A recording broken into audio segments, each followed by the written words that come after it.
सोना या चांदी, ये एक ऐसा सवाल है जिसमें निवेशक अक्सर उलझ जाते हैं। क्या सोने की स्थिरता को चुनना सही है या फिर चांदी की जबरदस्त ग्रोथ की क्षमता पर दांव लगाना चाहिए? आज हम इसी दुविधा को सुलझाने के लिए एक बहुत ही आसान सा फ्रेमवर्क समझेंगे। तो असल सवाल यही है, क्या सोना और चांदी पोर्टफोलियो के लिए एक स्मार्ट सुरक्षा कवच हैं या फिर ये एक रिस्की दांव हो सकता है?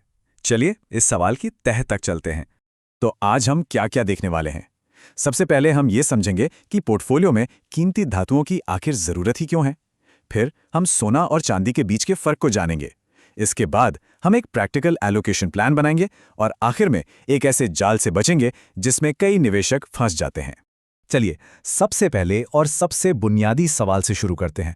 क्या इन्वेस्टमेंट पोर्टफोलियो में सोना या चांदी की वाकई कोई ज़रूरत है, और अगर है तो क्यों? देखिए, इक्विटी मार्केट में ग्रोथ तो शानदार मिलती है, लेकिन इसमें कुछ जोखिम भी होते हैं। मान लीजिए देश में कोई राजनीतिक अस्थिरता आ गई या अर्थव्यवस्था धीमी पड़ गई तो पोर्टफोलियो की ग्रोथ सालों तक रुक सकती है। और फिर वैश्विक संकट जैसे मंदी या महामारी, वो तो हैं ही। तो ऐसे में सोना और चांदी एक बहुत ही जरूरी रोल निभाते हैं। देखिए, इनकी कीमतें ग्लोबल मार्केट में तय होती हैं, जो हमें लोकल करेंसी के उतार चढ़ाव और घरेलू बाजार की परेशानियों से बचाती हैं। ये हमें लंबी अवधि में इक्विटी जैसा रिटर्न देने की क्षमता रखते हैं, वो भी देश से जुड़े जोखिमों के बिना। तो अब ये तो समझ आ गया कि कीमती धातुओं की जरूरत क्यों है, पर इन दोनों में से चुने किसे? आइए इन दोनों दिग्गजों की प्रोफाइल को समझते हैं। सोना एक अनुभवी और स्थिर खिलाड़ी है, जबकि चांदी एक नया इंडस्ट्रियल सितारा है। चलिए इन दोनों को थोड़ा और करीब से देखते हैं। एक तरफ है सोना, जो एक स्टेबलाइजर की तरह है। इसका मुख्य काम है वैल्यू को बचाए रखना, इसीलिए तो दुनिया भर की सेंट्रल बैंक इसे अपने रिजर्व में रखते हैं। वहीं दूसरी तरफ है चांदी, जो एक ग्रोथ इंजन की तरह काम करती है। इसकी मांग ईवीज, सोलर पैनल और नई टेक्नोलॉजी से जुड़ी है। इसी वजह से ये बहुत वोलेटाइल भी है, मतलब अर्थव्यवस्था के साथ ही तेजी से ऊपर जाती है और मंदी में तेजी से नीचे भी आती है। सोने की असली कीमत, असली ताकत मुश्किल वक्त में ही पता चलती है। जरा 1947 के विभाजन की कल्पना कीजिए, जब लोगों को अपनी जमीन, जायदाद, सब कुछ रातों रात छोड़ना पड़ा।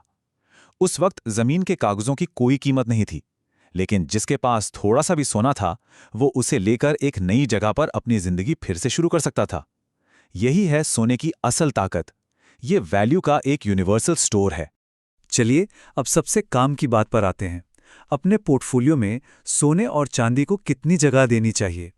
इसके लिए एक बहुत ही सरल फॉर्मूला देखते हैं, जिसे कोई भी, खासकर 30s की उम्र वाले लोग आसानी से अपना सकते हैं। सबसे पहले एक बहुत ही क्लासिक नियम है, 100 माइनस उम्र का नियम। ये नियम हमें बताता है कि हमारे निवेश का कितना प्रतिशत हिस्सा इक्विटी में होना चाहिए। हाँ, एक बात याद रखनी है, ये नियम इमरजेंसी फंड को अलग रखने के बाद जो निवेश की रकम बचती है, उस पर लागू होता है। इस पूरी प्रोसेस को हम 3 बहुत ही आसान स्टेप्स में समझेंगे। और इसे और आसान बनाने के लिए चलिए एक 35 साल के निवेशक का उदाहरण लेते हैं कि वो अपने पोर्टफोलियो को कैसे बांट सकते हैं। तो पहला स्टेप, 100 माइनस उम्र वाले नियम के हिसाब से 35 साल की उम्र में पोर्टफोलियो का 65% हिस्सा इक्विटी में जाना चाहिए, यानी कि स्टॉक्स और म्यूचुअल फंड्स में। बाकी बचा 35% दूसरी संपत्तियों के लिए। अब सवाल उठता है कि इस बचे हुए 35% का क्या करें? यहां एक सिंपल सा थंब रूल है कि इसका लगभग आधा हिस्सा, यानी 17.5% कीमती धातुओं के लिए रखा जाना चाहिए, और बाकी का 17.5% दूसरी संपत्तियों में लगाया जा सकता है। और अब इस 17.5% को सोने और चांदी में कैसे बांटें? देखिए, यहां एक बहुत अच्छा नियम है, 2/3 हिस्सा सोने को और 1/3 चांदी को।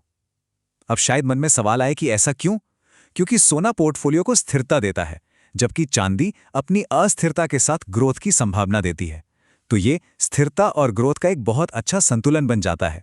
ठीक है, तो अब पोर्टफोलियो बनाने का तरीका तो समझ आ गया, लेकिन अब एक बहुत बहुत ज़रूरी चेतावनी, एक ऐसा जाल जिसमें बहुत से निवेशक फंस जाते हैं, खासकर जब वो बाजार को मात देने की कोशिश करते हैं।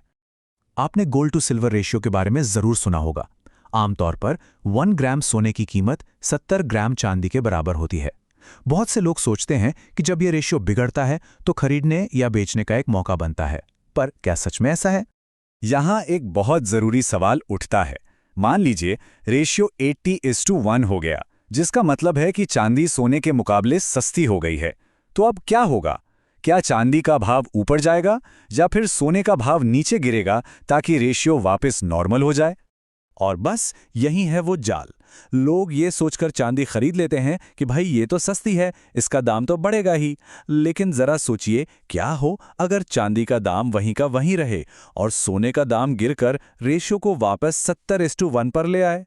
इस केस में तो कोई फायदा नहीं हुआ, बल्कि एक मौका गवा दिया। तो मुद्दे की बात क्या है? मुद्दे की बात यह है कि इस रेशियो के भरोसे मार्केट को टाइम करने की कोशिश बिल्कुल नहीं करनी चाहिए।